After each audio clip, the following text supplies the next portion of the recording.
साथ साथ जो बीमारियां होती हैं आंखों की, उनको टालने का क्या कोई तरीका है? या एटलीस्ट एक चेकअप करवा लेते हैं 40 साल के बाद, तो आपको आइडिया हो जाता है कि आंखें कैसी चल रही हैं। जहाँ मेन नज़र बनती है वहाँ पे ब्लॉकेज हो सकती है। कई पेशेंट्स का एकदम से ब्लड प्रेशर शूट कर जाता है। डायबिटीज़ के पेशेंट्स को अक्सर ये कहा जाता है कि वो अपनी आंखों का खास ख्याल रखें। डायबिटीज़ को हम साइलेंट किलर बोलते हैं। तो डायबिटिक रेटिनोपैथी या तो आंख में ब्लीडिंग कर देती है या वो सूजन कर देती है। कई बार हमें ही देखने में पता चल जाता है कि आंखों से पीलापन आ रहा है। कई बार गुलाब जल, अल्कोहल बेस्ड भी हो सकते हैं कुछ, तो आपको नहीं पता।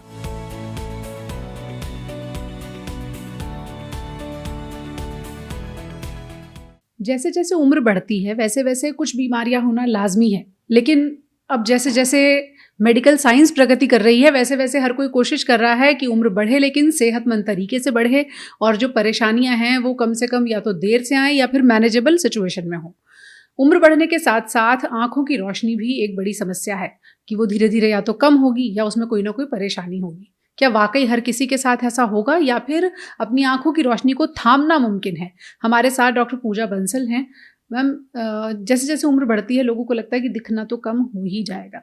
इस जो उम्र के साथ साथ जो बीमारियां होती हैं आंखों की, उनको टालने का क्या कोई तरीका है? नहीं, देखिए, उम्र के साथ जो बीमारियां होती हैं उनको तो आप नहीं टाल सकते हैं। बट हाँ, अगर आप अपना रेगुलर आंखों का चेकअप कराते हैं, स्पेशली जब आप 40 साल के हो जाते हैं, तो उसके बाद आपको काला मोतिया, जिसको हम ग्लूकोमा बोलते हैं, या सफ़ेद मोतिया, ये सब होने की संभावना होती है। तो अगर आप अपना लगातार नियमित रूप से चेकअप करवाते हैं या एटलीस्ट एक चेकअप करवा लेते हैं 40 साल के बाद, तो आपको आइडिया हो जाता है कि आंखें कैसी चल रही हैं। कई बार सिर्फ 40 साल के बाद आपको सिर्फ दूर और नज़दीक का चश्मा लग जाता है इकट्ठा, जिसको हम प्रेस बायोपिया बोलते हैं, कि आपको नज़दीक के रीडिंग ग्लासेस मिल जाते हैं। तो उम्र के हिसाब से कुछ ये बीमारियां हैं जिनको आप नियमित रूप से चेकअप करते रहेंगे, मे बी हर 6 महीने के बाद या साल के बाद, तो वो आपके कंट्रोल में रहेगी। बाकी कुछ ऐसी बीमारियां हैं जो उम्र के साथ भी, और अगर आपको साथ में जुड़ी हुई और बीमारियां हैं शरीर में, जैसे आपको ब्लड प्रेशर की शिकायत है या आपको शुगर की प्रॉब्लम है, तो ये सब बीमारियां भी आपको उम्र के साथ इन सब के भी आंखों में आने के असर आने के चांस होते हैं, संभावना होती है। तो उसमें कई बार मरीज को पता नहीं चलता है और पीछे बीमारी चलनी शुरू हो जाती है। जिन्हें ब्लड प्रेशर होता है उनको भी आंखों की बीमारी हो सकती है? उनको भी आंखों की बीमारी हो सकती है। ज़्यादातर उनमें जो आंखों की बीमारी जो ब्लड प्रेशर में पीछे जो हार्मलेस होती है, जो कोई प्रॉब्लम नहीं करती है पेशेंट को, वो तो हम बोलते हैं कि बैकग्राउंड हाइपरटेंसिव रेटिनोपैथी की वो पीछे चलती रहती है, वो नसों पे थोड़ा असर करती है, उसमें ज़्यादा फर्क नहीं पड़ता है। बट कई बार कई पेशेंट्स का एकदम से ब्लड प्रेशर शूट कर जाता है, बढ़ जाता है, 200 पे चला जाता है, नीचे वाला 100 पे। तो वैसे केसेस में पेशेंट अपनी अगर दवाई लेना भूल जाता है, या ज़्यादातर जो पेशेंट्स हैं जो कहते हैं कि नहीं हमारा 140-90 ही रहता है बीपी, हम बीपी की दवाई नहीं लेते, बट वो ये भूल जाते हैं कि बीपी 24 घंटे में, हर दिन रात, हर एक घंटे में ऊपर नीचे फ्लक्चुएट हो सकता है। तो अगर आपका सुबह बीपी कम है तो शाम को बढ़ा हुआ भी हो सकता है। तो उस तरह से कई पेशेंट्स को पहली बार ही पता चलता है जब उनकी आंख में ब्लड आ जाता है, कि डॉक्टर बताते हैं कि अरे ये तो आंख में ब्लड आ गया है, शुगर है? नहीं, शुगर नहीं है। बीपी है? हाँ, बीपी बॉर्डर लाइन है, हम कुछ लेते नहीं हैं। तो एक्चुअली में बीपी बढ़ा हुआ होता है, उससे ब्लीडिंग हो जाती है।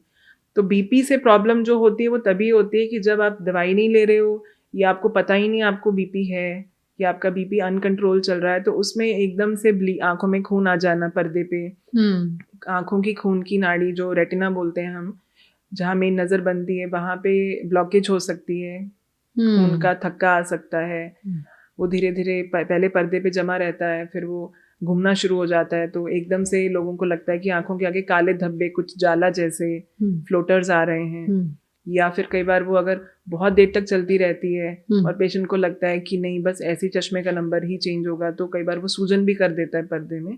तो इस तरह से बीपी भी डेफिनेटली, अगर आपका अनकंट्रोल्ड है ब्लड प्रेशर, तो वो आपको आंखों में दिक्कत दे सकता है। बहुत लोगों को हम देखते हैं आंखें जो है उसमें लाल लाल धारियां नजर आती हैं, या कईयों की तो बिल्कुल खून सा नजर आता है। क्या वो हाई बीपी का ही इंडिकेशन हो सकता है? कई बार आते हैं पेशेंट्स, कई बार आते हैं कि हम सो के उठे तो हमारा आंख एकदम सुर्ख लाल है, एकदम रेड है, डार्क रेड। तो उसमें होता है कई बार कि हम लोग ऐसे पेशेंट्स को बीपी मॉनिटर करने के लिए बोलते हैं।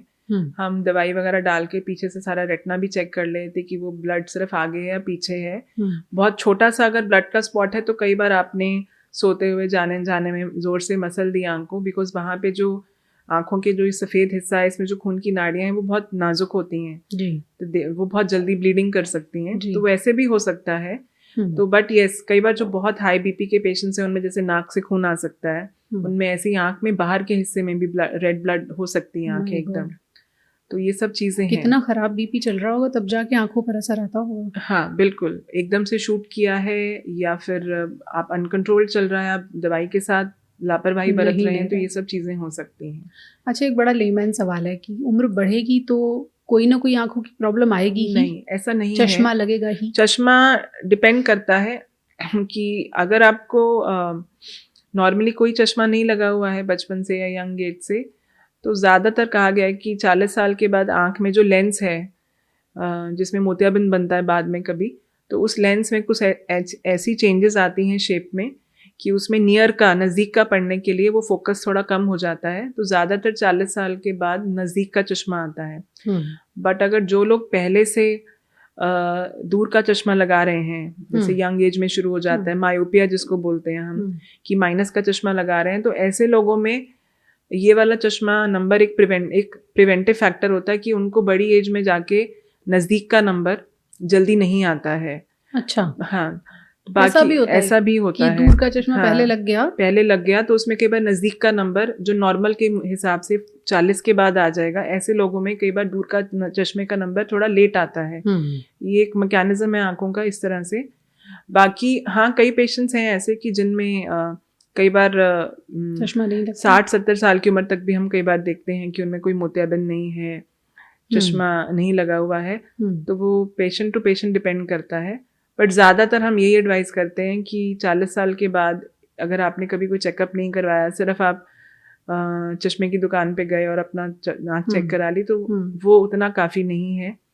एटलीस्ट आपको एक बार, और अगर स्पेशली अगर आपके फैमिली में, आपके परिवार में, आपके ब्लड रिलेशन में काला मोतिया का कोई हिस्ट्री है कि आपके मदर फादर, ब्रदर सिस्टर में, भाई बहन में, पेरेंट्स में काला मोतिया रहा हो, या उनमें शुगर है, या उनको कोई पर्दे की दिक्कत रही हो, आँख की दिक्कत रही हो, तो ऐसे केसेस में भी स्पेशली उन लोगों को जो दूसरे रिश्तेदार हैं जो ब्लड रिलेशन में आते हैं, उनको अपना चेकअप करा लेना चाहिए। नहीं तो 40 की एज के बाद आपको एक अपना रूटीन थॉरो चेकअप, कि आपको मोतियाबिंद तो नहीं आ रहा है, आपको काला मोतिया तो नहीं आ रहा है, आपको नज़दीक का चश्मा तो नहीं आ रहा है, ये आपको एक चेकअप करा लेना चाहिए। एक बार चश्मा लग गया, उसके बाद जो नंबर है वो कितनी स्पीड से बढ़ेगा या कितना धीरे बढ़ेगा, ये सबका अलग अलग क्यों होता है? ये आप मतलब एज के हिसाब से, बड़ी एज में, हाँ, जैसे 40 के बाद आपने कहा चश्मा लग ही जाता है, ऐसा नहीं है। अगर तो आपका सिर्फ एज रिलेटेड नंबर है तो वो बहुत स्पीड से नहीं बढ़ता है। नॉर्मली वो 1.25 +1 +1.5 ऐसे, बहुत ज़्यादा नहीं। हाँ, अगर आपको साथ में जल्दी आपको सफ़ेद मोतिया बन रहा है तो जल्दी नंबर चेंज हो सकता है। और कई बार एक स्पेशल तरह का काला मोतिया होता है जिसको बोलते हैं हम primary angle closure glaucoma, PACG, जिसमें जो आँख के अंदर का जो पानी है, जो आँख का प्रेशर बनाता है, उसका ड्रेनेज का रास्ता बहुत टाइट होता है। तो वैसे केसेस में ये एक इंडिकेशन है कि अगर आपका जल्दी नंबर चेंज हो रहा है तो आपको चेकअप कराना चाहिए कि आपको कहीं काला मोतिया तो नहीं हो रहा है। तो अदरवाइज इतना जल्दी नंबर नहीं बदलता कि अनटिल अनलेस कि आपको पीछे एक्चुअली कोई रेटिना में प्रॉब्लम हो रही है, ठीक है, या आपको मोतियाबिंद आ रहा है। अदरवाइज ऐसे एज के बाद ऐसे जल्दी नंबर नहीं बढ़ेगा। उम्र के साथ साथ जो धीरे धीरे आंखों की रोशनी कम होती जाती है, ये भी क्या कोई बीमारी है? उम्र के साथ ये तो हमारी आगे की बीमारियां होगी कि मोतियाबिंद हो गया। बाकी पीछे पर्दे में भी एक प्रॉब्लम आती है जिसको हम बोलते हैं age related macular degeneration, ARMD। तो उसमें बेसिकली जो हमारा रेटिना है, जो हमारा पर्दा है, जो बेसिकली जहाँ पे ब्रेन से जो भी वहाँ पे स्टिमुलस आ रहा है, वो सब वहाँ पे इमेज बनती है और फिर हम देखते हैं। हालांकि वो ऐसे कुछ सेकंड का ही प्रोसेस होता है, पर वो सब होता है। तो वहाँ पे एक बिल्कुल सेंटर में एकदम फाइन नज़र वाला, बारीक नज़र वाला एक हिस्सा होता है, पॉइंट, जिसको हम बोलते हैं मैक्यूला, जो हमारे पर्दे का, रेटिना का सेंटर होता है। तो कई बार एज के साथ उस मैक्यूला पे कुछ डिपॉजिट होने शुरू हो जाते हैं। जैसे हमारा जो स्किन है, हम रूटीन में हमें पसीना आता है, ठीक है, हम मतलब कुछ टाइम हम ना अपने बाल धोएं तो हमारे बाल बहुत ऑयली हो जाते हैं। तो इसी तरह हमारे रेटिना में भी, हमारे आई में भी मेटाबॉलिज्म, रिसाइकलिंग प्रोसेस की, ओल्ड सेल्स डिजनरेट हो रहे हैं, नए आ रहे हैं, वो प्रोसेस चलता रहता है। तो कई बार अगर हमारी जो रेटिना की जो ब्लड सर्कुलेशन है वो इन बाय प्रोडक्ट्स को, जो वेस्ट प्रोडक्ट्स बन रहे हैं रेटिना के लेवल पे, सेल्स के लेवल पे, वो उनको ब्लड सप्लाई से, आई की ब्लड सप्लाई से बाहर वॉश आउट नहीं कर पाते हैं, तो वो वहाँ डिपॉजिट होने शुरू हो जाते हैं। तो रेटिना के पीछे एक लेयर होती है जिसको बोलते हैं कोरॉइड, उससे हमारी मेन पर्दे को, रेटिना को और आंखों को ब्लड मिलता है। तो अगर उससे वॉश आउट नहीं हो रहा है तो रेटिना के पीछे या रेटिना के ऊपर वो डिपॉजिट्स होने शुरू हो जाते हैं। तो वो डिपॉजिट कई बार नज़र वाले हिस्से के पास ही ज़्यादातर होते हैं, तभी इसका टर्मिनोलॉजी ही यही है, एज रिलेटेड मैक्यूलर डिजनरेशन।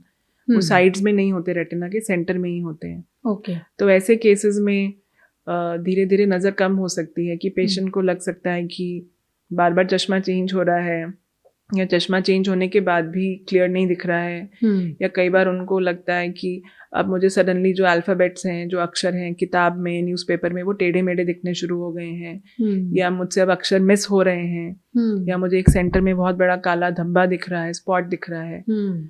तो वो इंडिकेशन होता है। तो कई बार डायरेक्ट डॉक्टर के पास आ जाते हैं, कई बार चश्मे की दुकान पे जाते हैं, तो वो चश्मे वाले ऑप्टोमेट्रिस्ट बोलते हैं कि नहीं अंकल जी आप जाओ, आंटी जी आप जाओ, आपका चश्मे का नंबर नहीं आ रहा है, जाके आप अपना रेटिना चेक कराओ। तो फिर ऐसे केसेस में हम कई बार वो कैच कर पाते हैं प्रॉब्लम। ये होता क्यों है? वही मैंने आपको बोला कि एजिंग प्रोसेस है, तो रेटिना के सेल्स में भी एजिंग हो रही है। वो जो बाय प्रोडक्ट है, वेस्ट प्रोडक्ट्स हैं, जो कि बहुत माइक्रोस्कोपिक सेलुलर लेवल पे हैं, बट वो अगर वॉश आउट नहीं होते हैं रेटिना की सर्कुलेशन से, तो वो फिर वहाँ उस लेयर्स में डिपॉजिट होना, इकट्ठे होना शुरू हो जाते हैं। क्या ऐसे पेशेंट ब्लाइंडनेस की तरफ भी जा सकते हैं? ब्लाइंडनेस की तरफ तो नहीं, but quality of vision poor हो जाती है, क्योंकि इसमें भी दो तरीके का होता है। एज रिलेटेड डिजनरेशन में भी एक होता है ड्राई, जिसमें कुछ लीकेज या कुछ ब्लीडिंग या कुछ सूजन नहीं आती है पर्दे में, उसमें बस वो डिपॉजिट्स होते हैं। वो डिपॉजिट्स धीरे धीरे वहाँ की जो मैक्यूला के आसपास की जो लेयर्स हैं उनको डैमेज कर देते हैं। तो उसके लिए अगर वो एडवांस स्टेज में है तो हम कुछ एंटीऑक्सीडेंट्स, कुछ कैप्सूल्स देते हैं। तो इसलिए विद एजिंग और अदरवाइज भी आपको अपनी डाइट में थोड़ा, मतलब जैसे you should have colourful diet, आपके खाने में हरी सब्जियां, फल, फ्रूट, और पीला, अगर आपका जो सीजनल है कि अगर पालक है तो आप पालक ले रहे हो, टमाटो ले रहे हो, टमाटर खा रहे हो, ये सब। तो ये सब या तो आप आपकी डाइट में इंक्लूड करिए, ठीक है, या फिर नहीं तो उसी को ही मिक्सचर बना के फिर हम दवाई के फॉर्म में, उसको बोलते हैं एंटीऑक्सीडेंट्स। तो वो ये सब कुछ नॉर्मली भी हम लोग अपनी बॉडी के लिए भी हेल्दी रखने के लिए, स्किन के लिए भी एंटीऑक्सीडेंट्स लोग रेकमेंड करते हैं। तो सिमिलरली इज फॉर रेटिना। तो वो एंटीऑक्सीडेंट्स इस प्रोसेस को, एजिंग प्रोसेस को, रेटिना की एजिंग प्रोसेस को थोड़ा डिले कर देते हैं अगर वो हमारे पास टाइमली आ जाए। बट अगर वो उस स्टेज पे आते हैं कि अब वहाँ पे स्वेलिंग शुरू हो गई है, वो जो खून की नाड़ियाँ थी जो वॉश आउट नहीं हो पा रही हैं, कर पा रही हैं वेस्ट प्रोडक्ट को, इतनी कमज़ोर हो गई हैं कि वहाँ पे वो अब ब्लीडिंग शुरू हो गई है, सूजन है, तो वैसे केसेस में फिर हम इंजेक्शन थेरेपी शुरू करते हैं। जो आँख के अंदर दी जाती है उसको हम बोलते हैं वेट ARMD। वो एडवांस्ड फॉर्म होता है उसका। तो उसमें फिर पेशेंट्स को हमें कई बार आई में मंथली इंजेक्शंस देने पड़ते हैं। सीधे आंखों में सीधे आई में लग जाता है इंजेक्शन। वो बहुत बारीक सी नीडल होती है, जैसे इंसुलिन की सिरिंज होती है वैसी 30 गेज की ऐसी बहुत पतली नीडल होती है। तो वो पेशेंट को पता नहीं चलता है, तो हम थोड़ा सा ऐसे लोकल एनेस्थीसिया या सुन करने वाली ड्रॉप्स डाल के उनको इंजेक्शन दे देते हैं।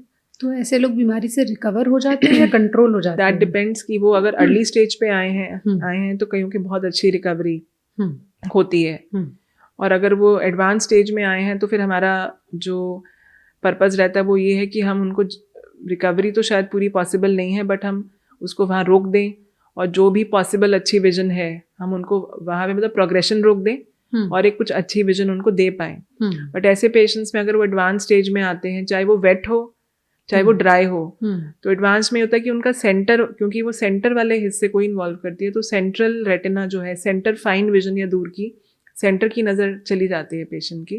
तो ब्लाइंडनेस नहीं आती है, but quality of vision will be poor. अभी भी इतने एडवांसमेंट हैं आंखों की बीमारी के इलाज के, उसके बावजूद हम भारत में देखते हैं ब्लाइंडनेस की प्रॉब्लम अभी भी है। मेजर रीज़न क्या है?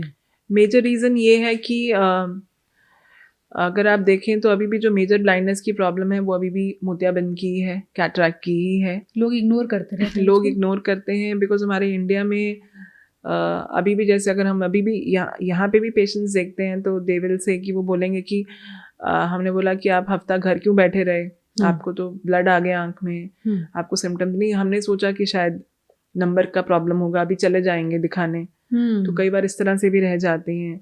फीमेल्स का बिकॉज हमारे इंडिया में पेट्रियार्कल सिस्टम है तो females specially not in the city area but गांव की तरफ या जो है वो लोगों को तो फिर आते आते ही आ पाती हैं, उनके तो साधन आने के, कोई लेके आएगा, या मतलब मेल प्रेडोमिनेंट अगर हमारा सोसाइटी कह लो तो उसमें हालांकि अब चेंजेस आ रही हैं बट स्टिल उसके वो भी। और कैटरैक्ट में भी ऐसा होता है कि कैटरैक्ट के भी बहुत सारे टाइप्स हैं। कई पेशेंट्स को कैटरैक्ट में भी अच्छी नज़र रहती है काफ़ी एंड तक, तो वो कहते हैं कि हमें तो दिख रहा है। हालांकि अगर हम ऐसे पेशेंट्स का ऑपरेशन करने जाएंगे तो डॉक्टर को बहुत परेशानी होती है उस मोतियाबिंद को निकालने के लिए बिकॉज वो पत्थर की तरह हार्ड हो जाता है, बट उनको कई पेशेंट्स को काफ़ी एंड तक दिखता रहता है।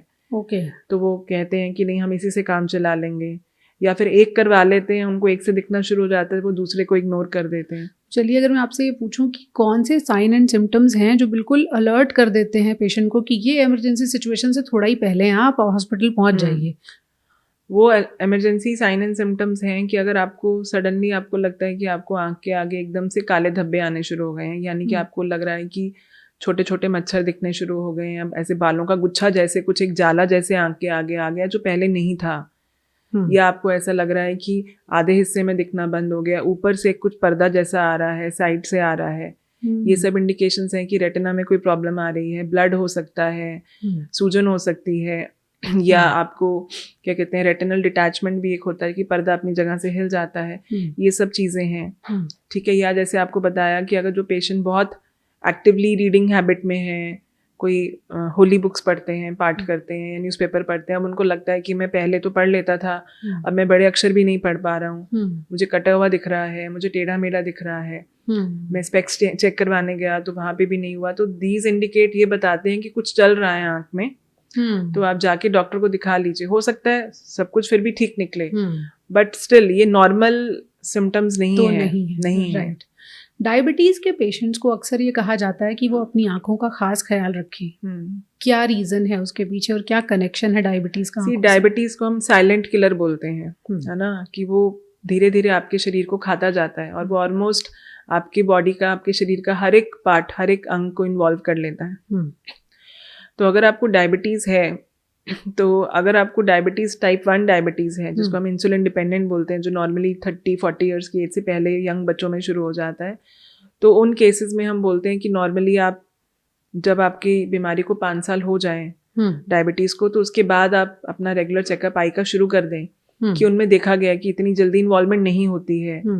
और जो टाइप 2 डायबिटिक्स हैं कि जिनमें 40 की एज के बाद होता है, तो उनमें ये बोला गया है कि जैसे ही आपको डायबिटीज़ डायग्नोस हो, आपको तभी अपना आंखों का चेकअप करा लेना चाहिए। क्योंकि जैसे मैंने बीपी के बारे में बोला कि बैकग्राउंड में चेंजेस चलती रहती हैं, ऐसी डायबिटिक रेटिनोपैथी में भी बैकग्राउंड में चेंजेस चलती रहती हैं, और हमें बहुत टाइम देती है डायबिटीज़ कि अब क्योंकि उसमें हमारे जो रिसर्च हो रखी है, जो हमारी बुक्स हैं, उनमें डायबिटिक रेटिनोपैथी जो रेटिना पे असर करती है उसकी पूरी स्टेजिंग दे रखी है कि पहले वो अर्ली में आती है, फिर वो माइल्ड में होती है, फिर वो मॉडरेट में आती है, फिर सिवियर में आती है। तो बहुत टाइम देती है पेशेंट को कि वो टाइम पे आके दिखा दे। उसको भी सेम सिम्टम्स होंगे? उसको यही होगा। पेशेंट को कई बार अर्ली स्टेज में कोई सिम्टम ही नहीं होता है, तो ये पेशेंट अगर अलर्ट है, वो रेडियो टीवी इन सब पे कुछ इन्फॉर्मेटरी मैसेजेस देखता है, या जो आपका फिजिशियन है, डॉक्टर है, जो आपको डायबिटीज़ का ट्रीटमेंट दे रहा है, उसकी भी रिस्पॉन्सिबिलिटी बनती है कि वो आपको बताए कि आप जाइए अपना फंडस एग्जामिनेशन, अपना रेटिना एग्जामिनेशन करवाइए।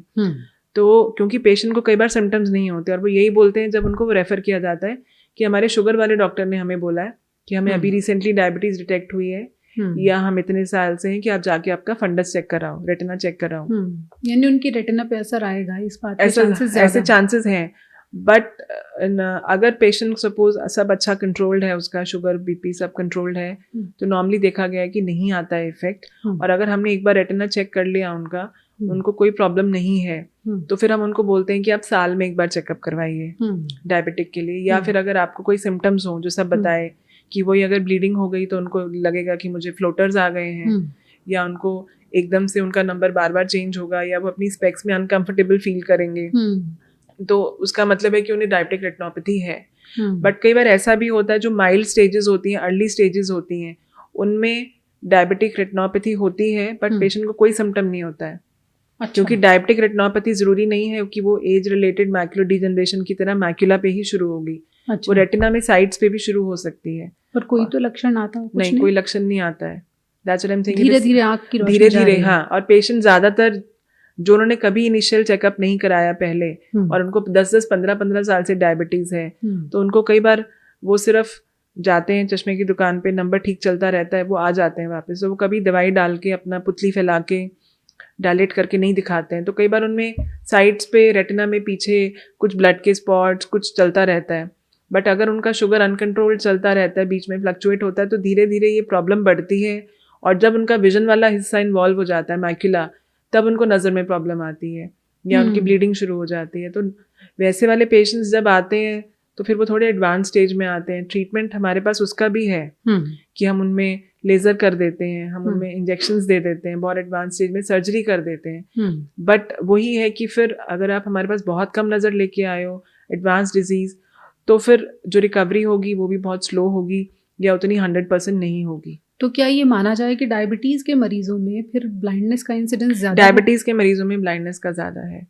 डायबिटीज़ के मरीजों में ऐसा नहीं है कि सिर्फ सेंटर इन्वॉल्वमेंट होगा, बाकी नज़र दिखती रहेगी। अगर वो एडवांस स्टेजेस में आते हैं हमारे पास, ट्रीटमेंट नहीं लिया है, तो कभी भी, तो कई बार ऐसा होता है कि ऐसी स्टेज में भी आते हैं, और अच्छी अच्छी फैमिलीज़ के भी पेशेंट आते हैं जो सिर्फ इग्नोरेंस के चक्कर में घर पे बैठे हुए हैं कि उनमें हमें बोलना पड़ता है कि we can not do anything. तो इसलिए डायबिटीज़ के लिए हमेशा यही है कि जब आपको डायबिटीज़ डिटेक्ट हो, आपके डॉक्टर आपको कहें, या आपको खुद को भी ऐसी अवेयरनेस अगर मिलती है कहीं से, तो आप टाइमली आके अपना चेकअप कराएं। डायबिटिक रेटिनोपैथी के लिए इलाज क्या है? डायबिटिक रेटिनोपैथी के लिए अगर बहुत माइल्ड है, अर्ली है, तो नॉर्मली पेशेंट का आई के पॉइंट ऑफ व्यू से कोई ट्रीटमेंट नहीं करते हैं। पेशेंट का विजन ऐसे केसेस में नॉर्मली होता है। वो एक इंसिडेंटल फाइंडिंग है कि आपको चेंजेस हैं, हमने लिख दिया, तो हम उनके सारे पैरामीटर्स देखते हैं कि हम उनको एडवाइस करते हैं कि आप अपना बीपी, शुगर, अपना यूरिन कि उसमें प्रोटीन तो नहीं लीक हो रहा है, अपना खून में चर्बी तो नहीं बढ़ रही है, अपने किडनी के टेस्ट, आपके यूरिया क्रेटिनिन, अपना हीमोग्लोबिन, ये सब चेक कराएं। तो हम ये लिख के भेजते हैं। अगर उसमें कुछ भी बढ़ा हुआ आता है तो हम उनके डॉक्टर के पास, जो उनका शुगर का ट्रीटमेंट कर रहे हैं, उनके पास वापस रेफर करते हैं कि पेशेंट को अर्ली चेंजेस हैं, आप इन पैरामीटर्स को कंट्रोल करिए, शुगर कंट्रोल करिए, और फिर हम पेशेंट्स को कितना सिवियर है उस हिसाब से वापस, अगर वो अर्ली है तो हम 3 to 6 months में फॉलो कर लेते हैं। अगर वो मॉडरेट टू सिवियर है कि अब पेशेंट को भी विजन की प्रॉब्लम आ रही है, तो फिर हम अपनी कुछ एडवांस टेस्टिंग करते हैं देखने के लिए कि पेशेंट सिर्फ लेज़र से असर आ जाएगा कि हमें इंजेक्शंस देने पड़ेंगे। तो डायबिटिक रेटिनोपैथी में लेज़र आँख के अंदर किया जाता है। जो खून की नाड़ियाँ जो लीक कर रही हैं उनको हम लेज़र से, दूरबीन से उनको हम श्रिंक करते हैं। ठीक है, धीरे धीरे असर आता है उसका। बहुत ज़्यादा ब्लड है कि हम पीछे रेटिना देख ही नहीं पा रहे हैं, तो फिर हम ऐसे केसेस में कई बार इंजेक्शन देते हैं। अच्छा, इंजेक्शंस देते हैं आई में, वो खून को अगर तो उससे सारा साफ हो गया तो ठीक है, नहीं तो हमें सर्जरी करनी पड़ती है। तो डायबिटिक रेटिनोपैथी या तो आंख में ब्लीडिंग कर देती है या वो सूजन कर देती है, जिसको हम बोलते हैं डायबिटिक मैक्युलर एडीमा या विट्रियस हेमरेज। तो डायबिटिक मैक्युलर एडीमा के लिए थोड़ा है तो हम लेजर कर लेते हैं, नहीं तो इंजेक्शंस दे देते हैं। और अगर ब्लीडिंग है तो उसमें भी अगर थोड़ा है तो लेजर से साफ हो जाएगा, ज़्यादा है तो इंजेक्शंस, जो कि हर महीने पे 2-3 भी दिए जा सकते हैं। इस तरह के बने हुए, उनकी लाइफ इतनी होती है। और अगर एडवांस्ड है तो फिर हम उनको सर्जरी करके रिमूव करते हैं ब्लड को। आमतौर पर हमने देखा डायबिटीज़ का मरीज़ किसी ना किसी बीमारी के लिए कोई हेल्थ चेकअप तो करा ही रहा होता है। तो क्या CBC, KFT, LFT, लिपिड, कोई एक इंडिकेशन है जो उसको बता सकता है कि आँखों पे भी असर आ रहा होगा? हाँ, कि अगर उनका 100% रिलेशन तो नहीं है, बट जिनको डायबिटिक रेटिनोपैथी है उनका जो सबसे ज़्यादा पॉजिटिव कोरिलेशन है कि जितना पेशेंट का डायबिटिक का ड्यूरेशन ज़्यादा है उतना ज़्यादा डायबिटिक रेटिनोपैथी होने का चांस ज़्यादा है। अगर उसका कंट्रोल ख़राब है, एक वो हम 3 months का शुगर लेवल देखते हैं HbA1c, अगर वो उनका ज़्यादा है तो डायबिटिक रेटिनोपैथी होने का डर है। बाकी अगर उनको लिपिड ज़्यादा है, कोलेस्ट्रॉल है, तो it is not a direct correlation but risk factors हैं। डायबिटिक वाले पेशेंट में अगर हाई BP है, अगर उनका कोलेस्ट्रॉल ज़्यादा है, अगर उनमें हीमोग्लोबिन कम है, अगर उनकी किडनी खराब हो रही हैं, तो ये सब उनके डायबिटिक रेटिनोपैथी में, अगर पेशेंट को नहीं है तो उनको जल्दी हो जाएगा, और अगर है उनको तो उनका जल्दी बढ़ेगा। और कई बार ऐसा भी होता है कि पेशेंट हमारे पास आता है, हम कई बार देखते हैं, टेस्टिंग करते हैं, तो हमें लगता है कि इनका तो कई बार हमें ही देखने में पता चल जाता है कि आंखों से पीलापन आ रहा है, या इनके सूजन बहुत ज़्यादा है जो सिर्फ आंखों से एक्सप्लेन नहीं हो रही है पर्दे में। तो हम भी कई बार उनको बोलते हैं, तो कई बार हमारे चेकअप से भी पेशेंट को आगे पता चलता है जाके कि अरे हाँ, मेरी तो किडनी पे असर आ रहा है, अरे मेरी तो हीमोग्लोबिन कम है। तो ये जो डायबिटीज़ का ट्रीटमेंट है, it is a multi speciality treatment. Eye specialist, kidney specialist, diabetic specialist, diabetologist, endocrinologist, इनको मिलके करना होगा। ओके, आखिरी में आपसे एक हेल्थ टिप पूछती हूँ। कई लोग आंखों में गुलाब जल डालते हैं, हम लोग कुछ भी रेकमेंड नहीं करते हैं, वी डोंट रेकमेंड। हमें नहीं पता कि वो कितना पुराना है, उसमें कुछ फंगस तो नहीं ग्रो कर रहा है, उसमें नया है, ताज़ा है गुलाब जल तो नहीं, हम लोग रेकमेंड नहीं करते हैं बिल्कुल भी। बिकॉज मतलब चलो, आई एम तो रेटिना स्पेशलिस्ट, बट हमारे जो कॉर्निया के कोलीग्स हैं, या हमने भी इमरजेंसीज में देखा हुआ है कि हमने गुलाब जल डाला, हमने शहद डाला, और वो इतने बड़े बड़े जख्म, कॉर्नियल अल्सर्स लेके आए हुए हैं। तो हम लोग रेकमेंड नहीं करते हैं, बिकॉज इनका कोई स्टेरिलिटी का कि ये कितने सेफ हैं, इनमें कुछ भी कीटाणु ग्रो कर रहे हैं कि नहीं, इनमें एक्चुअल में गुलाब जल है, कुछ और डाला गया है मिक्स करके। कई बार गुलाब जल अल्कोहल बेस्ड भी हो सकते हैं कुछ, तो आपको नहीं पता। सो आप नॉर्मल प्लेन पानी से वॉश करिए। अगर उसमें भी कई लोग बहुत छपाक आजकल हम वो भी रेकमेंड नहीं करते। आप आंखों को हल्का बंद करके ठंडे पानी के छींटे मार सकते हैं, या आंखों पे ठंडा सेक दे सकते हैं। आंखों को खोल के बहुत ज़्यादा आप छप छप करके मारेंगे तो उससे जो आपका कॉर्निया है, उसमें जो आपका एक नॉर्मल टीयर फिल्म होता है जो आपकी आंखों को मॉइस्ट रखता है, नमी बना के रखता है, वो धीरे धीरे ड्राई हो सकता है। तो बहुत जोर जोर से वो भी छींटे मारना इज नॉट रिकमेंडेबल। तो अगर आप चाहते हैं कि इस खूबसूरत दुनिया को आप लंबे समय तक अपनी आंखों से देखते रहें, तो आंखों की सलामती के लिए जो टिप्स डॉक्टर पूजा ने बताए हैं उन्हें नोट कीजिए और उन्हें इम्प्लीमेंट भी कीजिए। Thank you so much for joining us. Thank you, my pleasure.